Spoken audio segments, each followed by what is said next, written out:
के 2:30 बजे झिंगुरों की आवाज के बीच भोपाल का 5 मंजिला लीलावती हॉस्पिटल एक भूत बंगले जैसा लग रहा था। चारों तरफ सन्नाटा था और उस सन्नाटे में एक पायल की आवाज गूंज रही थी। ये इस टाइम हॉस्पिटल में पायल की आवाज कहाँ से आ रही है? अरे होगी कोई गांव की औरत, तुम्हें पता है ना इन लोगों का। छोड़ो और उस दिल के मरीज को देखो जाकर। हाँ देखती हूँ। नर्स उस मरीज के पास पहुंची।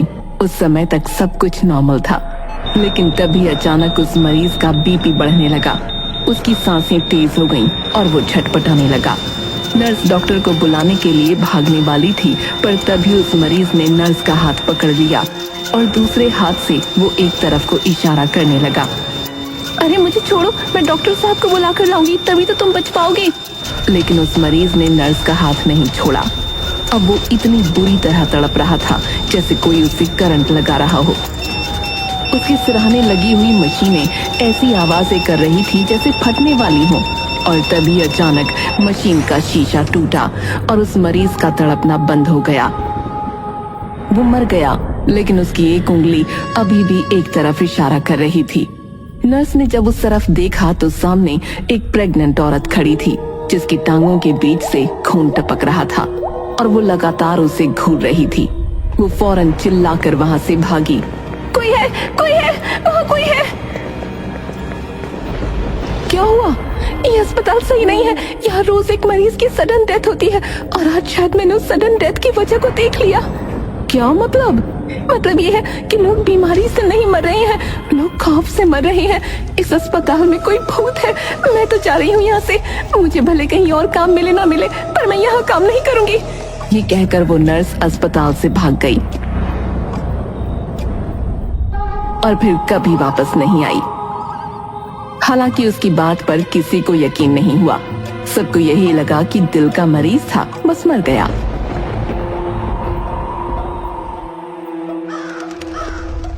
दो दिन बाद उस अस्पताल में 2 इंटर्न आए, प्रेम और राहुल। नर्स उन्हें डॉक्टर प्रकाश के पास ले गई। ये है हमारे senior doctor Prakash. Hello sir. Hello sir. Hello. और इस अस्पताल के हेड डॉक्टर और मालिक डॉक्टर महेश मुंबई में रहते हैं। बहुत बड़े आदमी हैं। यहाँ आने का उनके पास अब वक्त नहीं है, पर उनका नाम तुम्हें पता होना चाहिए। डॉक्टर प्रकाश ने उन्हें जरूरी जानकारी दी और कुछ इंस्ट्रक्शन देकर अपने काम में लग गए। भाई, यहाँ सीखने को बहुत कुछ मिलेगा। हाँ, पर ये अस्पताल थोड़ा अजीब नहीं लग रहा क्या? तभी वार्ड बॉय उनके पास आया और बोला, ऐसा देखो, रात की ड्यूटी तुम दोनों को करनी होगी। रात? हमें तो लगा सीनियर नर्स या कोई और होगा। एक नर्स थी, पर वो छोड़कर चली गई। अब मैं अकेला तो नहीं रहूंगा ना। दोनों ने मना करना चाहा, पर मजबूरन मान गए।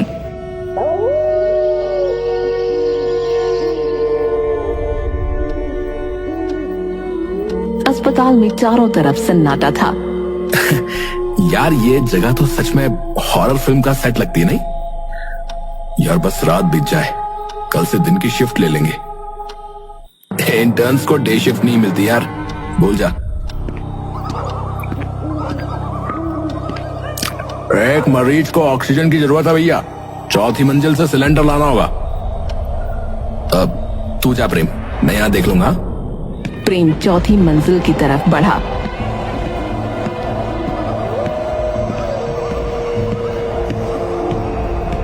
लेकिन गलती से वो 5वीं मंजिल पर पहुंच गया। 5वीं मंजिल का नजारा बेहद अलग था। वहाँ सब कुछ परफेक्ट था। साफ सफाई ऐसी कि बाकी मंजिलें उसके सामने फीकी लगती थीं। लेकिन अजीब बात ये थी कि वहाँ कोई भी नहीं था। इतना बढ़िया फ्लोर और यहाँ कोई भी नहीं। तभी उसे रोने की धीमी आवाज सुनाई दी। ये आवाज, यहाँ कौन रो रहा है? लगता है नीचे वाले फ्लोर से आ रही है। वो थोड़ा आगे बढ़ा तो आवाज और तेज हो गई। डरते डरते उसने सिलेंडर उठाया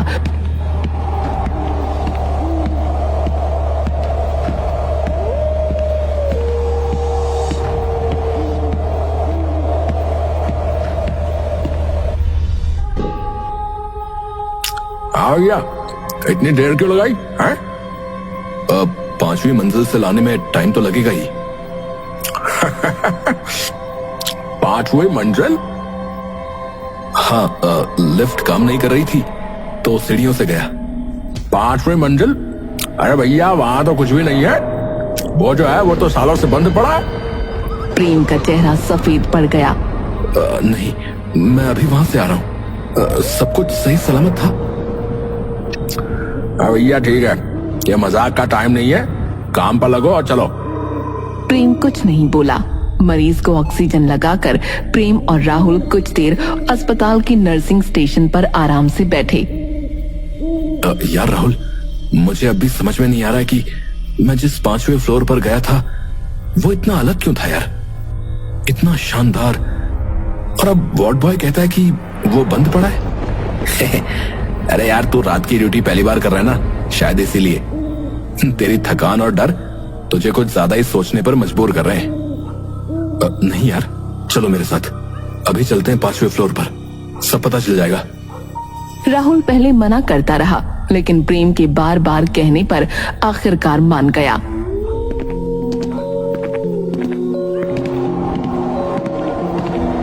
वो जैसे ही 5वें फ्लोर पर पहुंचे, दोनों हैरान रह गए। वहां सब कुछ धूल और जालों से ढका था। फर्श पर मिट्टी की मोटी परत जमी थी, दीवारों का रंग उड़ चुका था।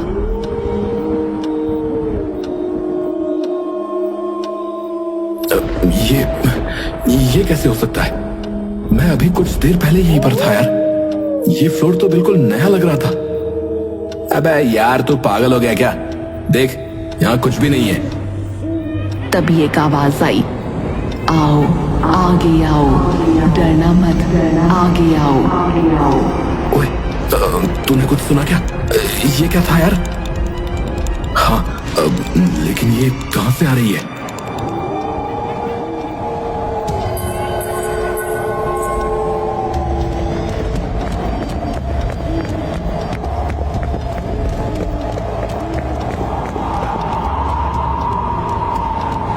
बचाओ, मुझे बचाओ।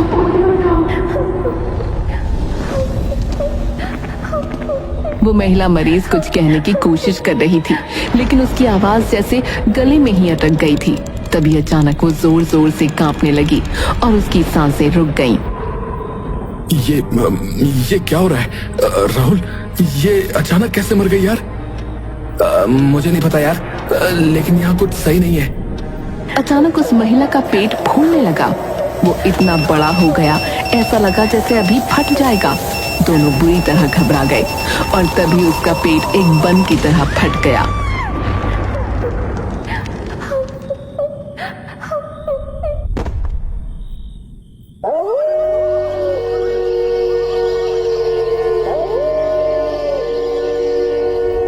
लेकिन अगले ही पल सब कुछ फिर से नॉर्मल हो गया। ये सब क्या था? ये हमें भ्रम हो रहा है क्या? उन्होंने तुरंत वार्ड बॉय को बुलाकर मरीज की मौत के बारे में बताया, जिसने डॉक्टर प्रकाश को जानकारी दी।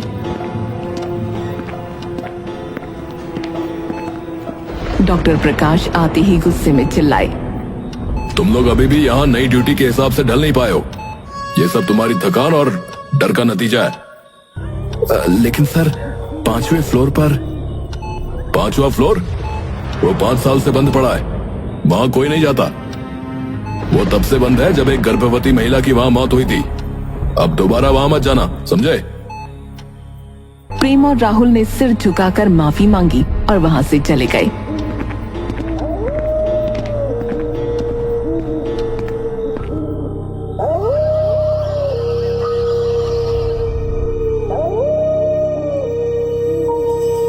अगली रात दोनों ने तय किया कि अब कुछ भी हो, वो 5वें फ्लोर पर नहीं जाएंगे। लेकिन रात के सन्नाटे में एक मरीज जिसे चलने में परेशानी थी, अचानक बिस्तर से उठकर चलने लगा। राहुल, ये मरीज, ये तो चल ही नहीं सकता था ना? मरीज तेजी से दौड़ने लगा। उसकी चाल इतनी डरावनी थी कि दोनों सहम गए। लेकिन वो भागता गया। अचानक वो मुड़ा और उसकी शक्ल डरावनी हो गई। वो वापस आकर अपने बिस्तर पर गिर पड़ा। दोनों दौड़कर उसके पास पहुंचे, लेकिन वो मर चुका था। तभी अचानक उसने दोनों का गला पकड़ लिया। बचाओ बचाओ बचाओ बचाओ बचाओ बचाओ। वार्ड बॉय दौड़ कर आया, लेकिन वहां सब कुछ सामान्य था। मरीज अब शांत था, लेकिन हमेशा के लिए। प्रेम और राहुल ने उस मरीज की मौत की जानकारी डॉक्टर प्रकाश को दी। इस अस्पताल में सडन डेथ आम बात है। राहुल और प्रेम को डॉक्टर का ये जवाब अजीब लगा। राहुल ने गुस्से में कहा, ऐसा है, मैं ऐसे अजीब अस्पताल में और काम नहीं कर सकता जहां मरीज ऐसे मरते हैं और कोई परवाह नहीं करता। वहां काम करना नामुमकिन है। राहुल ने नौकरी छोड़ दी और वहां से चला गया, लेकिन प्रेम रुक गया। राहुल जा सकता है, लेकिन मैं यहां से ऐसे नहीं जाऊंगा। मुझे ये पता लगाना है कि इस अस्पताल में आखिर चल क्या रहा है। अगली रात प्रेम अकेला नर्सिंग स्टेशन पर बैठा था। तभी एक गर्भवती महिला उसके पास आई। मुझे मदद चाहिए, प्लीज हेल्प मी। प्रेम ने उसे लेटाया और तुरंत डॉक्टर प्रकाश और नर्स को बुलाया। जब वो आए तो वहां कोई महिला नहीं थी। क्या तमाशा है ये? तुम्हें लगता है कि हम खाली बैठे हैं? यहाँ मरीजों की जान बचाने का काम होता है और तुम हमें बेवजह परेशान कर रहे हो। सुधर जाओ वरना नौकरी छोड़ दो। प्रेम ने कुछ नहीं कहा। डॉक्टर और नर्स के जाने के बाद वो वहीं बैठा रहा, लेकिन उसका दिल बेतहाशा धड़क रहा था। तभी उसे आवाजें सुनाई देने लगीं।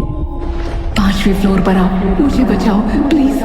प्रेम घबराया, लेकिन आवाजों के पीछे पीछे चल पड़ा। सीढ़ियां चढ़ते हुए उसके पसीने छूट रहे थे।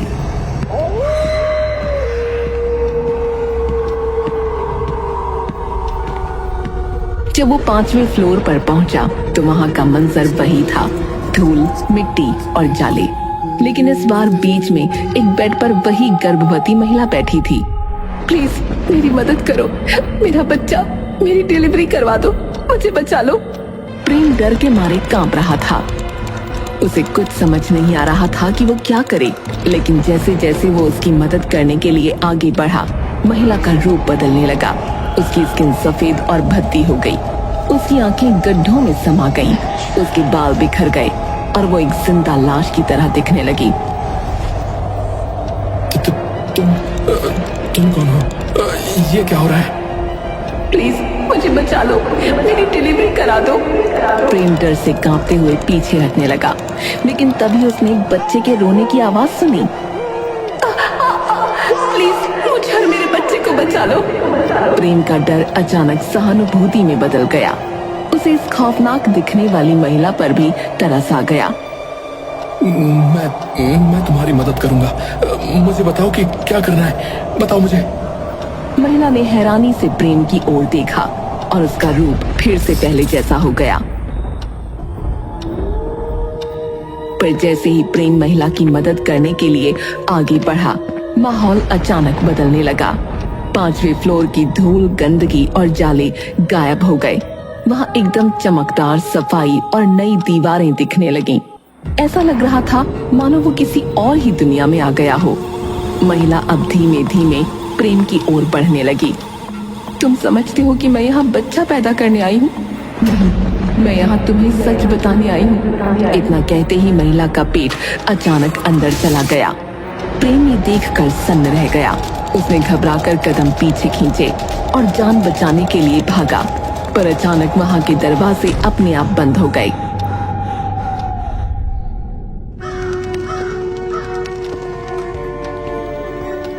डरा हुआ प्रेम अगली सुबह अस्पताल के हेड डॉक्टर महेश को कॉल करता है।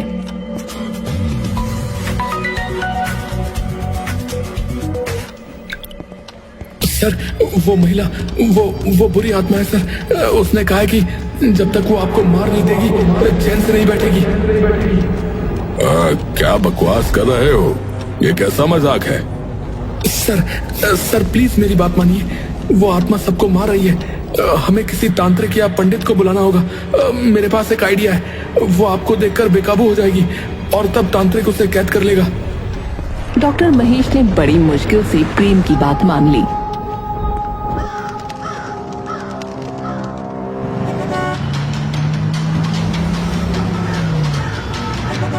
अगले दिन वो अस्पताल पहुंचे।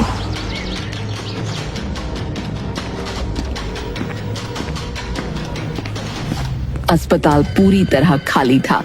वहां कोई मरीज, नर्स या अन्य स्टाफ नहीं था।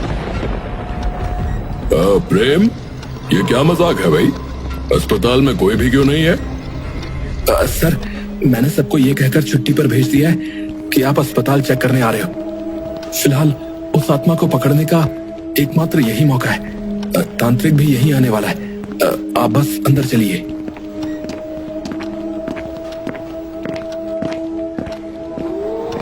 डॉक्टर महेश अंदर जाने को तैयार नहीं थे, लेकिन प्रेम ने उन्हें धक्का देकर दरवाजा बाहर से बंद कर लिया।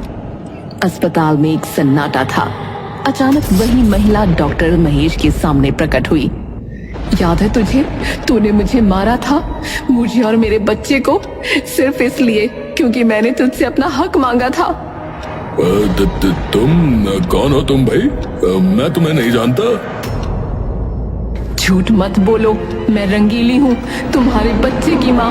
जब मैंने अपने अधिकार मांगे तो तुमने मुझे चेकअप के बहाने 5वें फ्लोर पर ले जाकर मार दिया और मेरी मौत को सडन डेथ का नाम देकर भाग गए। डॉक्टर महेश कांपने लगे। महिला का चेहरा बिगड़ने लगा। उसकी आंखें गड्ढों में धंस गईं और उसके होठों से खून टपकने लगा। उसने डॉक्टर को उठाकर दीवार से पटका। उसी समय प्रेम ने दरवाजा खोल दिया और अंदर आया। रंगीली ने मुझे सब कुछ बता दिया है। अब तुम्हारा पर्दाफाश होगा। या तो तुम अपना जुर्म इंटरनेट पर लाइव कबूल करो, या फिर वो तुम्हें और तड़पाएगी। डॉक्टर महेश ने दर्द से कराहते हुए मोबाइल निकाला और लाइव वीडियो शुरू किया। मैंने रंगीली का खून किया था। वो प्यार करती थी, पर मैंने उसे गर्भवती कर दिया। और जब उसने मुझसे शादी और अपने अधिकारों की मांग की, तो मैंने उसे 5वें फ्लोर पर मार डाला। महेश, ये तुम क्या कर रहे हो? मैं प्रेग्नेंट हूँ, मेरे पेट में तुम्हारा बच्चा है।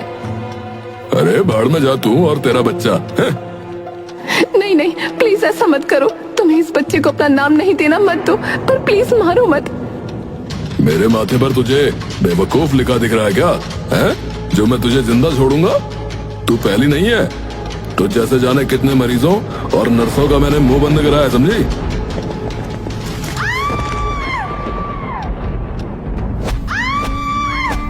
मेरा बच्चा, मेरा बच्चा। महेश को तरस नहीं आया। पहले तो उसने उसे बुरी तरह पीटा और पीटने के बाद उसे एक इंजेक्शन लगाया, जिससे उसकी मौत हो गई।